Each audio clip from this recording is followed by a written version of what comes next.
কোরআনুল কারীমের মধ্যে আছে, আল্লাহ হাসরের ময়দানে ফেরেশতাদেরকে বলবেন, আমার একজন একজন বান্দাকে এনে আমার সামনে দাঁড় করাও, আমি আল্লাহ এই মুহূর্তে একজন একজন করে আমি নিজেই জিজ্ঞেস করব।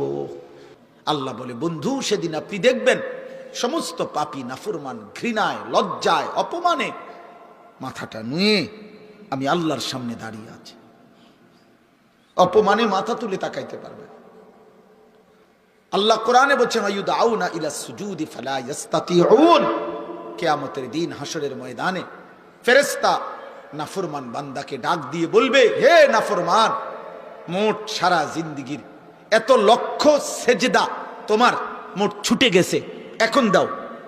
আয়ুদাউনা ইলা সুজুদ, সেজদা করার জন্য নাফরমানকে ডাকা হবে। আল্লাহ বলেন, ফালা ইস্তাতিউন। 100 বার, লক্ষ বার, কোটি বার চেষ্টা করে বেঈমান আর একটা সেজদা দিতে পারবে, আর কোমর ভাঙবে না, আর হাঁটু বাঁকা হবে না, আর কোনই ভাঙবে না। আল্লাহ বলেন, খাশিআতান আবসারুহুম, নাফরমান তখন মাথা নুয়ে ফেলবে, তারহাকুহুম যিল্লাহ, লজ্জা আর অপমান তাকে ঘিরে ধরবে। আমার নওজোয়ান, তোমার জন্য তুমি ভালো হও।